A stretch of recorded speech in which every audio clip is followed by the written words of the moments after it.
Rabbi shrah li sadri wa yassir li amri wahlul 'uqdatam min lisani yafqahu qawli. Saudara Saiful, saudara pengurusi majlis, sahabat-sahabat yang telah mengambil pentas sebelum ini, calon-calon kita, Dr. Sophie ada, tadi saya tengok Datuk Sivaraj ada, tapi calon satu je kena pangkah, jangan pangkah dua-dua dia. Sahabat saudara-saudari yang hadir pada malam ini, kita ada satu hari saja lagi sebelum pengundian di Padang Serai akan berlaku pada hari Rabu. Sudah tentu pilihan raya kecil Padang Serai ini dia tak sama macam pilihan raya yang lain. Dia berlaku dalam suasana yang tidak pernah berlaku sebelum ini. Selama ini saya seorang je yang ceramah atas terak ni kan. 3 minggu lepas, sudah tentu kita tak pernah terfikir yang Amat Berhormat Datuk Seri Dr. Zahid Hamidi akan berceramah atas pentas kita. Sama juga, saya ada kawan-kawan yang hantar mesej tanya apa perasaan duduk dalam satu kabinet. Yalah, Datuk Seri Anwar di tengah, kemudian sebelah kanan dia Datuk Seri Zahid, kemudian saudara Lok saya, kemudian sebelah saya Tok Mat. Saya harap kita semua faham, yang hadir, yang ada di Padang Serai, yang menonton di luar, saya faham bahawa dalam tempoh 2 minggu ini, sebahagian besar rakyat Malaysia terpinga-pinga apa yang jadi. Sebab ini tak pernah masuk dalam sebarang perancangan pun. Sudah tentu dalam pilihan raya umum yang lepas, kita mungkin rasa lama lah, tapi sebenarnya baru 2 minggu habis pilihan raya umum ni. Kita mungkin rasa pelik sekarang, sebab 2 minggu lepas masa kita ramai-ramai masuk pilihan raya umum, masing-masing masuk dengan tujuan masing-masing. Pakatan Harapan masuk dengan cubaan untuk memenangi majoriti dan membentuk kerajaan. Barisan Nasional pun masuk dengan niat yang sama. No, belum apa-apa lah, dah batuk dah. Sudah tentu masa itu, kita langsung tak terfikir bahawa 2 minggu lepas keputusan pilihan raya umum keluar, keadaan dia jadi macam sekarang. Sebab itu bila saya ditanya perasaan, kalau wartawan, kalau netizen tanya soalan-soalan tentang contohnya bekerjasama dengan BN, contohnya kita ada rakan-rakan baru dalam jemaah menteri, jawapan saya agak mudah. Sama bila orang tanya apa pandangan saya bila Datuk Seri Anwar Ibrahim sebagai Perdana Menteri juga jadi Menteri Kewangan. Saya boleh bercakap dari hati saya. Jawapan saya konsisten bahawa sebenarnya ini keadaan luar biasa. Keadaan yang luar biasa yang kita tak pernah terfikir sebelum ini, yang kita tak pernah jangka sebelum ini. Tapi dalam suasana keadaan yang luar biasa, yang sepatutnya memang kena ambil air. Ada air tak? Dah. Selalunya aku tak pernah minta air, tapi Padang Serai panas sangat.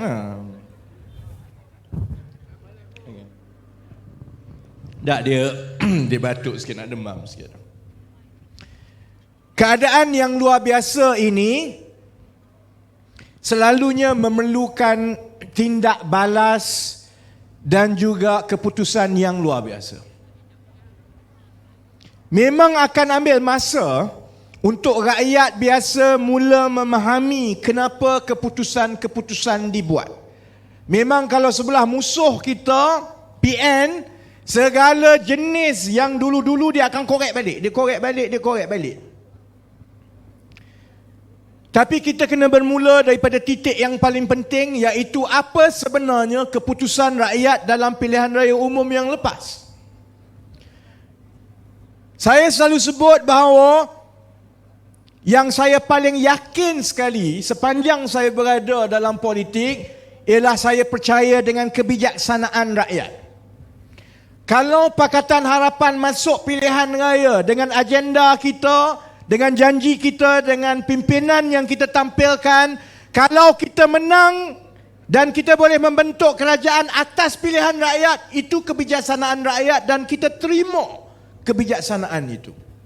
Tapi kalau contohnya keadaan yang berlaku sekarang, Pakatan Harapan masuk pilihan raya, tapi kita hanya dapat blok yang paling besar, 80 lebih. Macam saya selalu ulang tiap-tiap malam semasa saya berkempen. Minggu pertama saya sebut kita melepasi 80 kursi. Minggu kedua saya sebut kita melepasi 90 kursi. Kita boleh naik sampai 100, tapi kita juga boleh jatuh balik dalam pertengahan 80 kursi. Sebagai parti politik, sebagai kumpulan yang menawarkan untuk berkhidmat kepada rakyat, kita kena terima bahawa inilah kebijaksanaan rakyat. Dan apa kebijaksanaan rakyat? Hikmahnya ialah di persimpangan masyarakat dan negara kita sekarang, dengan apa yang kita berdepan sekarang, kita perlu mengenepikan segala perbezaan yang kita ada kerana cabaran kita lebih besar. Kalau contohnya Pakatan Harapan menang mudah dan membentuk kerajaan, ia mengesahkan dan menguatkan lagi permainan perkauman dan kebencian yang sekarang ini menjadi musuh nombor satu masyarakat. Kalau kita menang mudah, maksudnya itu mungkin boleh meminggirkan lagi lebih ramai pengundi Melayu. Kita akan ada kerajaan yang sepanjang 24 jam sehari terpaksa berdepan dengan anasir-anasir yang bermain dengan sentimen Melayu, sehingga kita tak boleh nak mentadbir. Kita pernah melalui keadaan ini dalam tahun 2018. Setiap yang dibuat, walau macam mana baik pun, dia akan pusing dan dia letakkan dalam lensa perkauman. Dan rakyat tak akan nampak yang sebenarnya, walaupun tiap-tiap hari rakyat merasai kebaikan. Bila kerajaan Pakatan Harapan tahun 2018 menstabilkan harga minyak sehingga kekal sampai sekarang, saudara-saudari, masa itu orang tak tengok benda tu. Dia makan bahawa ini kerajaan Cina, ini kerajaan DAP dan sebagainya. Kalau kita menang mudah, maksudnya keadaan itu akan berulang. Dan dia berulang dalam suasana yang paling berbahaya, kerana dalam 1 tahun kita sekarang ini sedang berdepan dengan risiko kemelesetan ekonomi dunia yang sudah tentu akan ada kesan yang teruk kepada negara kita. Mana kita nak jaga rakyat lagi, mana kita nak sentuh tentang ekonomi lagi, mana kita nak berdepan dengan permainan perkauman lagi.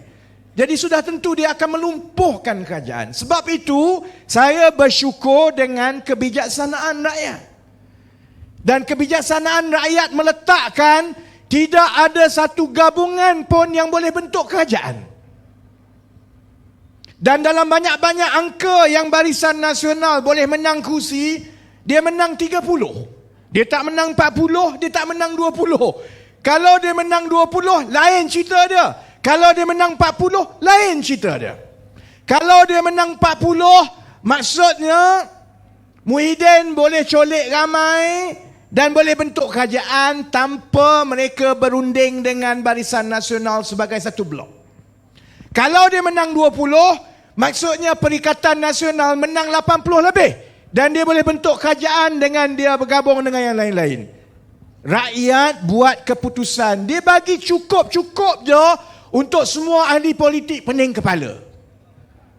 Banyak-banyak dia nak bagi Barisan Nasional, dia bagi 30. Saya kata, ya Allah, 30. 40 tak boleh ke? 20 tak boleh ke? Kalau bagi 40, lain terus cerita dia. Bagi 20, lain terus cerita dia. Dia pilih tepat-tepat bullseye 30. Apa makna bila BN dapat 30? Maksudnya PH pun tak boleh bentuk kerajaan tanpa BN. PN pun tak boleh bentuk kerajaan tanpa BN, saudara-saudara. Jadi kalau saudara-saudari berada di kerusi kami dalam 24 jam yang pertama, 48 jam yang kedua, 72 jam yang ketiga, dalam keadaan kita tengok di luar ini, sentimen perkauman itu paling tinggi sejak saya pernah hidup, saudara-saudari. Saya umur 45 tahun, saya tak pernah tengok sentimen kebencian yang sebegitu rupa. Saya daripada Terengganu, anak Melayu, pekat pure Melayu, saudara-saudari. Saya tak pernah membesar dalam keadaan kebencian yang ada macam sekarang. Kalau tanya saya, yang itu jauh lagi berbahaya daripada segala perbezaan yang ada di kalangan parti-parti politik.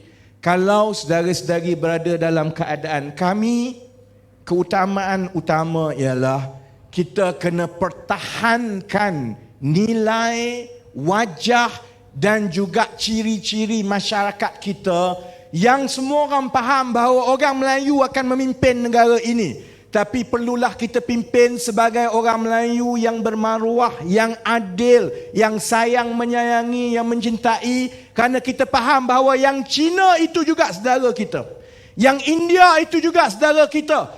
Kita hormat agama mereka sebagaimana mereka menghormati agama kita. Itu teras negara kita selama beratus-ratus tahun, saudara-saudara. Sebab itu akhirnya kita tengok bahawa perbezaan ini yang paling ketara ialah di satu pihak, ialah golongan, kumpulan yang akan mempertahankan nilai dan ciri masyarakat kita. Kita bersaudara, kita sayang menyayangi dan kita faham bahawa untuk menjadi seorang Islam yang baik, kita kena ada hati nurani yang mencintai insan yang lain. Kita tak boleh jadi orang Islam dengan membenci orang lain. Orang selalu tanya saya, kamu ni bukan Melayu ke sebab kamu baik dengan Cina, dengan India? Saya orang Melayu yang datang daripada Terengganu. Bukan Kedah pun, Terengganu ni lagi Melayu daripada Kedah tau. Saya diajar, kalau dalam hati kita ini ada kebencian, kita ada je benda kita benci tau. Tak salah. Kita tak kenal dia, kita tak tahu nama dia, kita hanya tengok dia Cina, kita benci dia. Kita tak pernah kenal pun cara dia makan, hidup dia macam mana. Kita tengok dia India, kita benci dia. Ada masalah dalam hati kita. Orang yang hati dia penuh dengan kebencian, saudara-saudari, dia tak boleh tumpu benda-benda yang baik. Kebencian itu akan terus ambil tempat dalam hati dia. Daripada kita nak tumpu benda yang baik, nak tolong orang, nak berbakti, nak jadi manusia yang lebih baik, bila lagi banyak kebencian dalam hati kita, kita nampak benda yang buruk saja. Sebab itu saya orang Terengganu, orang Melayu, saya diajar daripada awal lagi soal membenci orang ini ialah penyakit hati. Dan bila ada benda tu dalam hati kita, kita pusing kok mana pun, selalunya susah kita nak buat kerja. Kerana daripada kita memperbaiki diri kita supaya kita jadi lebih baik, kita mula cari salah orang, saudara-saudari. Sebab itu kalau dalam garis yang ada sekarang, musuh utama negara kita ialah kebencian. Kita nak berhadapan dengan masalah resesi, kepelesetan ekonomi. Saudara-saudari rasa sekarang keadaan penat no. Harga barang naik. Mak Sabu tak tidur malam lepas ni fikir pasal harga ayam, telur ayam semua.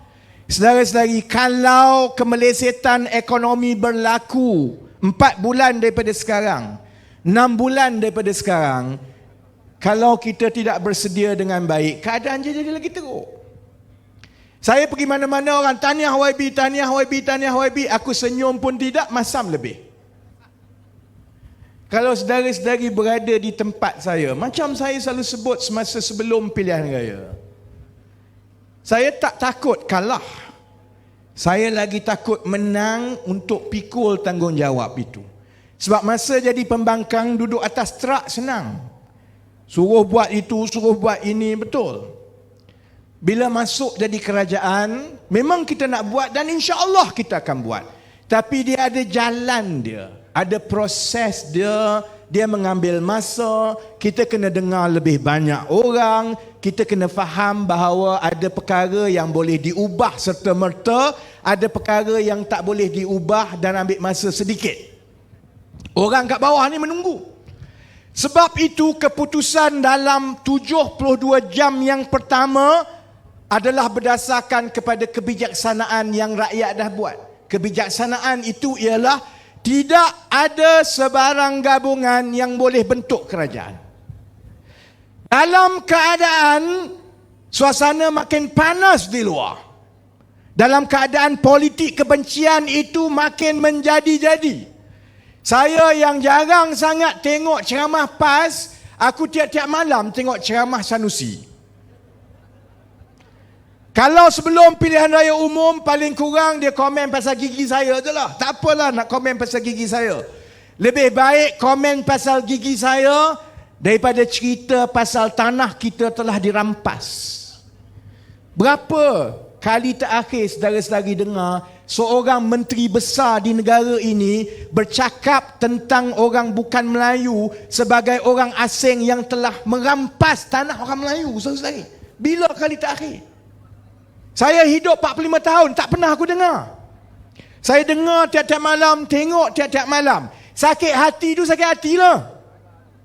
Tapi saya lebih bimbang.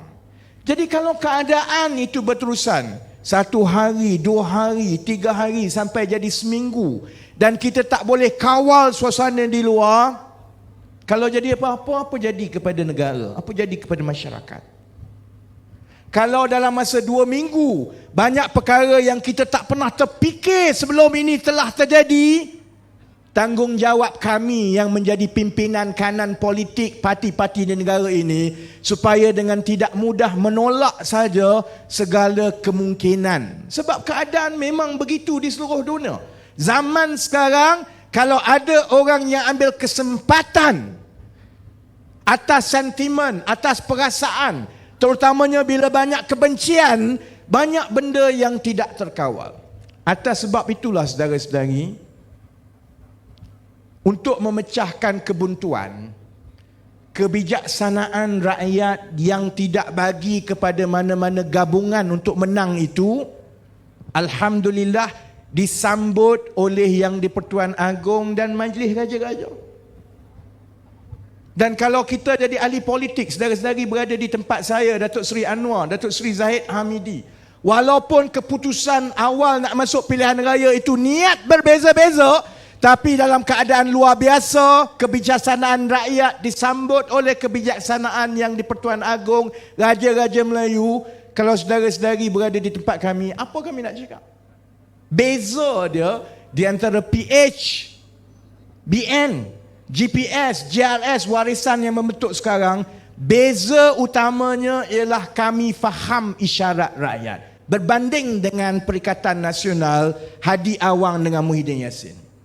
Sebab itu bila tidak ada mana-mana parti yang boleh membentuk kerajaan, dalam keadaan dah 3-4 hari tak ada kerajaan, maka titah tuanku itu jelas.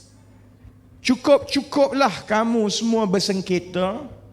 Ini masa untuk semua pihak mengenepikan segala perbezaan politik. Tidak penting siapa yang jadi Perdana Menteri, yang penting kerajaan itu ialah kerajaan perpaduan yang ada semua pihak. Titah itu jelas. Jadi kalau Datuk Seri Anwar masuk pun kata, tapi saya nak jadi Perdana Menteri, pun tak boleh. Sebab itu BN, walaupun keputusan awal mereka ialah mereka tak nak masuk mana-mana, mereka nak jadi pembangkang, pun tak boleh. Sebab titahnya ialah kena buat kerajaan persekutuan. Beza dia apa dia? PH AKO. BN bila diberitahu kena sokong kerajaan persekutuan supaya kita ada satu kerajaan yang mewakili semua, BN akur. GPS serah kepada kebijaksanaan tuanku dan mereka terima. Kemudian JRS warisan daripada awal. Hanya ada satu gabungan saja yang kata aku tak nak terima. Muhyiddin Yassin dengan Hadi Awang. Muhyiddin Yassin yang mula-mula dimaklumkan keperluan untuk membentuk kerajaan perpaduan. Bukan Anwar Ibrahim, Muhyiddin Yassin dulu. Dia tolak awal-awal. Awal-awal dia tak nak. Sebab dia ingat dia patut jadi Perdana Menteri kerana kononnya dia dah cukup nombor 115 orang. Dia cakap kat semua kat belakang ni, yang orang-orang dia budak-budak TikTok ni, kau tunggulah aku buat TikTok tiap-tiap hari lepas ni kan. Budak-budak TikTok ni, dia beritahu ini kena tipu, itu sekian-sekian. Dia tak cakap yang kena scam tu bukan orang Melayu yang sokong PN. Yang scam itu bukannya kita. Yang tukang scam dia, yang kena scam semua pengundi-pengundi dia. Sebab dia tak beritahu dan dia tak pernah jelaskan bahawa, oi, siapa yang menang paling besar dalam pilihan raya ni? Yang menang paling besar Pakatan Harapan 82. Korang jangan buat-buat lupa. PN ni menang 72 je. 73 je. PH lagi banyak 82. Macam mana kamu yang menang 73 boleh mendabik dada sehingga menolak kerajaan perpaduan? Orang suruh datang duduk semeja, utamakan rakyat, cukup main sentimen, bersedia untuk menghadapi kemelesetan ekonomi. Apa kau buat? Aku tak nak, aku patut jadi Perdana Menteri. Sebab konon ada 115. Yang dia tak cakap ialah sebenarnya dia hanya menang 73. Macam mana konon dia dapat 115? Dia kidnap 10 orang daripada Barisan Nasional. Sekarang orang tanya dia, mana kamu dapat wang? Mana kamu boleh belanja besar? Dia pusing. Saya nak tanya satu lagi. Apa yang kamu janji dan apa yang kamu bagi sampai kamu boleh kidnap 10 orang itu? Tapi dia juga lupa bahawa rakyat telah melalui episod Sheraton Move. Kalau kita nak melalui kemelesetan ekonomi dunia yang dijangka akan berlaku, dia mungkin berlanjutan 1 tahun, dia mungkin berlanjutan 2 tahun. Kita tak tahu. Ini di luar kawalan kita. Perkara terbaik yang kita boleh buat ialah kita bersedia. Supaya bila berlaku, kita tak teruk sangat kan? Kalau kita nak memasuki kemelesetan ekonomi dunia, kita tak boleh ada kerajaan yang setiap 2 tahun, 1 tahun setengah bertukar. Kita perlukan satu kerajaan yang kekal, stabil sampai 5 tahun. Orang nak masuk perang, macam mana boleh tukar general tiap-tiap kali? Mampus lah. Sebab itu kita perlukan satu kerajaan yang kekal untuk 5 tahun. Perkara itu rakyat faham, semua orang faham kecuali Muhyiddin dengan Hadi. Sebab itu bila dia datang awal-awal, bawa SD yang 10 orang yang dia kidnap, UMNO buat keputusan lebih awal bahawa sebenarnya ambil SD kidnap seorang-seorang itu bukan sahaja melanggar undang-undang anti lompat parti, dia sebenarnya tidak baik untuk masa depan negara kerana dia akan terus menggalakkan kata-kata politik. Kita dah bagi isyarat yang cukup jelas dalam pilihan raya umum yang lepas. Rakyat tolak kata politik. Kita tak nak dah kata politik ni. Selagi ada parti politik, selagi ada pimpinan yang menggalakkan dan memberi imbuhan dan menawarkan jawatan-jawatan kepada katak politik, selagi itulah kerajaan akan turun naik jatuh bangun, saudara-saudara. Jadi sebab itu bila dia kidnap 10 orang, UMNO sendiri sebelum pun dia buat keputusan untuk menyertai kerajaan perpaduan, keputusan pertama UMNO ialah benda ini langgar undang-undang, tak boleh terima. Dan benda ini buruk untuk rakyat. Kita akan terus turun naik. Hari ini dia kata sokong Muhyiddin. Esok kalau aku nak jadi Perdana Menteri, dia sokong aku, tak ke mampus. Muhyiddin jadi Perdana Menteri 4 bulan je. Orang politik seronok lah. Setiap kali bertukar kerajaan, menteri baru, tukar pejabat. Rakyat nak masuk kemelesetan ekonomi, keadaan makin teruk. Sebab itu, daripada awal lagi, hari pertama, Muhyiddin tak ada majoriti. Sebab itu, dia diberitahu yang terbaik ialah bergabung untuk buat kerajaan perpaduan. Biar ada semua. Biar ada semua. PN pun ada, PH pun ada, BN pun ada, GPS pun ada. Dia tak jadi Perdana Menteri pada hari ini sebab dia bongkak, saudara-saudara. Sebab dia fikir diri dia. Sebab dia angkuh. Dia tak fikir rakyat. Kalau Datuk Seri Anwar ambil keputusan macam itu, aku blok paling besar, aku paling ramai, aku tak nak terima kerajaan perpaduan, aku nak pandai-pandai aku curi orang semua. Sampai sekarang kita tak sampai ke tempat ini. Sebab itu saya kata, keadaan luar biasa ini memerlukan keputusan yang luar biasa. Tanya saya kekok ke tidak? Memanglah kekok. Kau ingat tak kekok ke? Kekok. Tanya saya, orang-orang yang PN yang duk maki hamun dekat Facebook dan sebagainya. Biarlah, biar dia maki hamun. Sebab kita niatnya itu jelas. Bahawa kita tahu kita akan berhadapan dengan keadaan yang sukar. Dan kita perlu kerajaan yang stabil. Dan untuk menjadi stabil itu, sudah sampai masanya kita lupakan persengketaan yang dulu-dulu. Siapa jadi Perdana Menteri? Alhamdulillah Datuk Seri Anwar jadi Perdana Menteri. Kalau contohnya hari itu keputusannya lain dan titah tuankunya begitu, saya beritahu bahawa sebagai timbalan Presiden PKR, pandangan saya ialah antara kita berebut sesama ahli politik dengan kita menguruskan sentimen kebencian di luar, lebih utama, lebih afdal kita menguruskan sentimen kebencian di luar terlebih dahulu. Semua ini ingat tak, saya selalu ceramah yang selalu dengar kat luar, yang selalu ikuti saya. Saya dah sebut Ustaz Nik Umar dah. Saya selalu sebut semua ni Allah dah tetapkan. Saya daripada awal tak pernah bimbang menang kalah. Sebab saya dilatih daripada awal, ada benda yang kita tak boleh ubah. Benda itu memang dah ditetapkan. Cara yang paling baik kita sebagai manusia ialah macam mana kita menggunakan ketetapan yang telah ada itu untuk berbakti sebaik yang mungkin. Dan berbakti itu maksudnya kita mempertahankan nilai kita. Kita mempertahankan kedudukan kita. Kita tidak mabuk dan tidak hanyut walaupun keadaan itu luar biasa. Dan yang itu yang cabaran kita sekarang. Sebab itu saya minta kawan-kawan yang Pakatan Harapan, yang BN, yang menonton di luar, yang atas pagar, Allah dah tetap cabaran kita ialah macam mana kita nak melayari ombak dan juga taufan yang akan datang lepas ini. Dan perkara itu hanya kita boleh buat kalau ada yang bimbang tanya, ni Anwar Ibrahim ni tiba-tiba dia jadi Menteri Kewangan.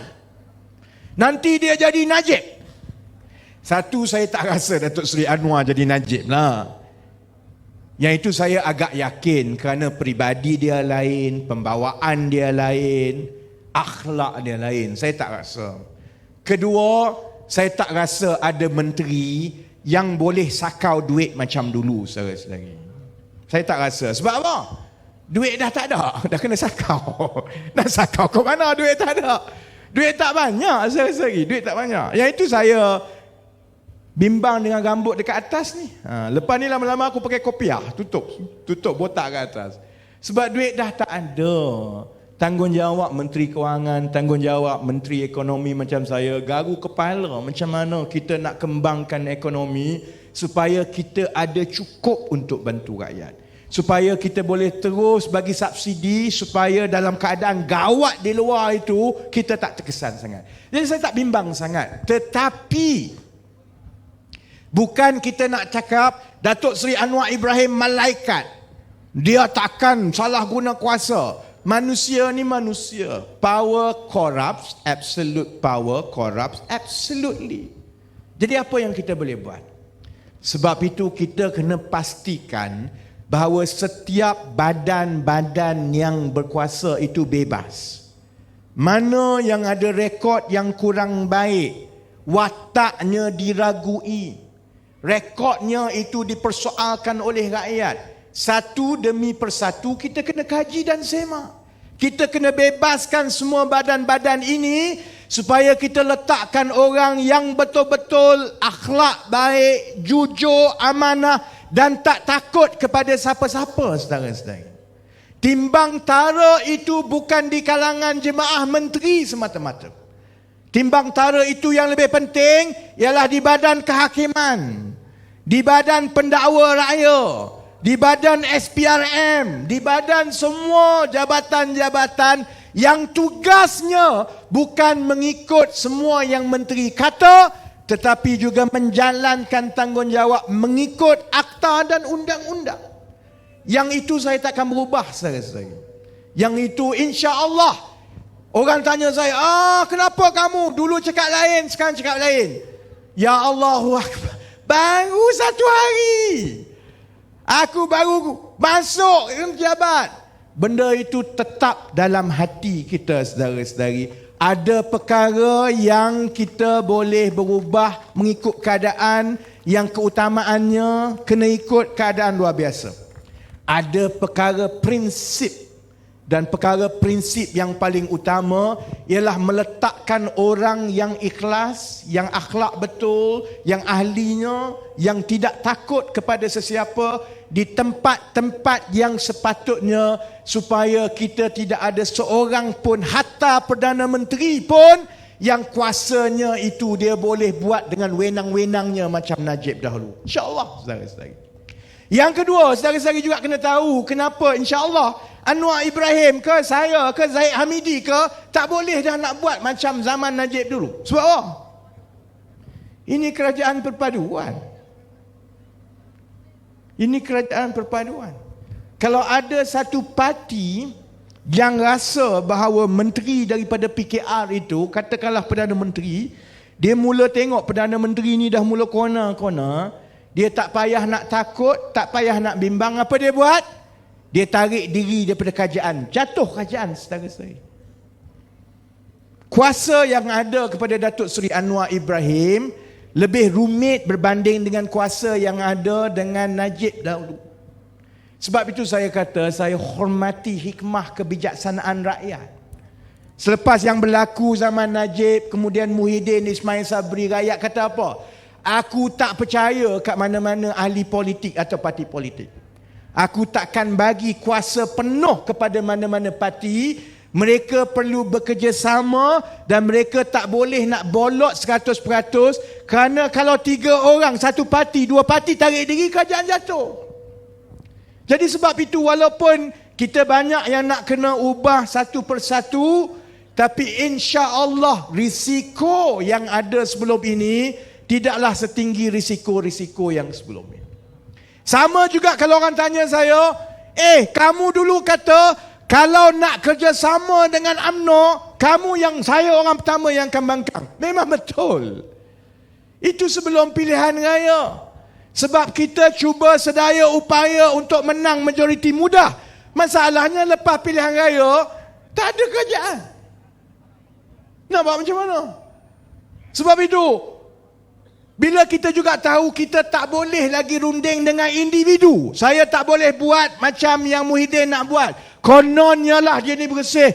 Aku nak runding dengan Hishamuddin saja. Aku tak nak runding dengan UMNO, dengan BN. Supaya aku runding dengan orang-orang tertentu, dia tarik seorang-seorang dia masuk. Saudara-saudari, kita dah tengok. Kalau bentuk kerajaan dengan colek orang satu persatu, kerajaan itu runtuh. Kita mesti runding parti kepada parti. Tidak cukup dengan runding, kita kena ikat dengan perjanjian parti kepada parti. Sebab itu minggu depan insya-Allah kerajaan perpaduan, PH, BN, GPS, Warisan, GRS akan tanda tangan perjanjian kerajaan perpaduan. Supaya kita mengikat semua, setiap parti ni tak boleh nak lari dah. Supaya kalau apa jadi dalam PKR pun, kita akan pertahankan yang kita telah bersetuju. Dan tak cukup untuk ikat, kita juga akan gariskan Ini prinsip-prinsip yang ada yang akan diguna pakai oleh kerajaan perpaduan. Dan saudara-saudari yang menyokong Pakatan Harapan selama 20 tahun daripada awal lagi, daripada mana-mana parti atau tidak berparti, bila saudara-saudari baca perjanjian perjanjian kerajaan perpaduan minggu depan, saya yang menulis bersama rakan-rakan lain, saya nak beritahu itu satu perkara yang saya paling bangga sekali. Saya tak bangga jadi menteri, saya tak rasa saya berjaya jadi ahli parlimen. Bila saya tulis dengan kawan-kawan dan dipersetujui oleh BN, insya-Allah dipersetujui oleh gabungan-gabungan lain, bila saudara-saudari baca minggu depan, saudara-saudari akan rasa tak sia-sia kita berjuang selama 20 tahun, saudara-saudari. Reformasi bukan untuk menjadi menteri. Reformasi ialah untuk kita meletakkan asas prinsip panduan yang betul kepada masyarakat. Dan asas prinsip panduan itulah yang kita laungkan dalam reformasi. Yang kita nak kebebasan, kita nak amanah, kita nak kecekapan, kita nak semangat insaniah yang mencintai semua orang, yang menghargai, menghormati. Semua itu insya-Allah terkandung di dalam perjanjian kerajaan perpaduan minggu depan. Bila saudara-saudari baca, saya harap saudara-saudari rasa lega dan bangga bahawa usaha kita selama ini 20 tahun tak sia-sia. Kita dah sampai ke arah itu, insya-Allah. Jadi, saya pun nak kena balik. Yalah, kita kerja esok kan. Dulu senang syarikat saya sendiri, aku nak masuk pun boleh, aku tak nak masuk pun boleh kan. Esok 8 pagi kena punch card. Jadi kena balik. Saya harap kita pertahankan Padang Serai ini. Saya berdoa supaya rakyat Malaysia yang pelbagai bangsa, yang Melayu, Cina, India, keluar ramai-ramai, kita undi Pakatan Harapan calon kita Dr. Sophie, kerana dia akan ada kesan yang besar kepada peringkat nasional. Dia tanda bahawa kebijaksanaan rakyat itu yang mahukan kerajaan yang pelbagai kaum, yang pelbagai citra, yang menghormati semua, yang mengangkat semua, perkara itu dipertahankan di Padang Serai ini. Dan insya-Allah saudara-saudari, macam saya mula-mula kempen dulu 6-7 bulan, selepas saya balik daripada lama bercuti, saya kata mula-mula kita kena berlari-lari anak. Kita mula-mula jogging dulu, lagi-lagi anak.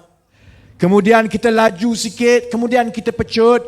Saudara-saudari, insya-Allah dalam tempoh seminggu, 2 minggu, sebulan lepas ini, saya harap saudara-saudari akan dapat lihat bahawa kami mungkin bukan yang terbaik. Keadaan yang ada ini bukan yang kita nak 100%. Tapi insya-Allah saudara-saudari, saya harap kita boleh yakinkan semua bahawa kerajaan perpaduan yang ada hari ini, inilah yang terbaik dengan keadaan yang ada sekarang untuk semua rakyat Malaysia, insya-Allah. Jadi semua letih. Ya, tak tahulah, pilihan raya kali ini lama kan, daripada kempen dah sampai 2-3 minggu. Kita buat yang terbaik, saya doa yang terbaik. Tapi pilihan raya negeri Kedah akan berlaku dalam 4-5 bulan daripada sekarang. InsyaAllah saudara-saudari, saya akan terus datang ke Kedah.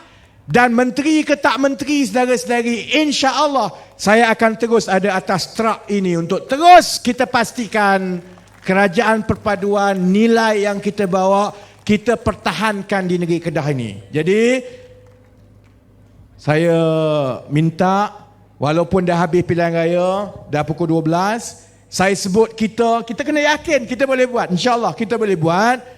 Dulu masa kalah pilihan raya negeri Johor, saya turun pun macam inilah. Saya bercakap semua macam tak bersemangat, macam baru makan pukul 12 tengah hari tadi, tak makan malam. Saya sebut kita, saudara-saudari sebut boleh, kita perlukan semangat kita boleh itu untuk kita turn around, dan insyaAllah untuk kita cuba ambil alih balik kerajaan Kedah bila pilihan raya negeri dibuat dalam tempoh 3-4 bulan daripada sekarang. Jadi saya sebut kita, saudara-saudari sambut boleh. Kuat-kuat sikit, aku nak balik KL ni, penat tau. Okey? Kita boleh. Okeylah, baguslah macam ni. Kita boleh. Kita boleh. InsyaAllah hormati keputusan rakyat, yakin dengan kebijaksanaan rakyat. InsyaAllah kita menang kalau dalam masa terdekat, dan insyaAllah kita tumpu untuk kita kalahkan anasir-anasir perkauman yang dibawa oleh Perikatan Nasional. Jadi terima kasih, sekian. Sese, nandri, vanakkam, wabillahi taufiq wal hidayah. Wassalamualaikum warahmatullahi wabarakatuh. Okey? Jangan lupa keluar mengundi, no? Terima kasih.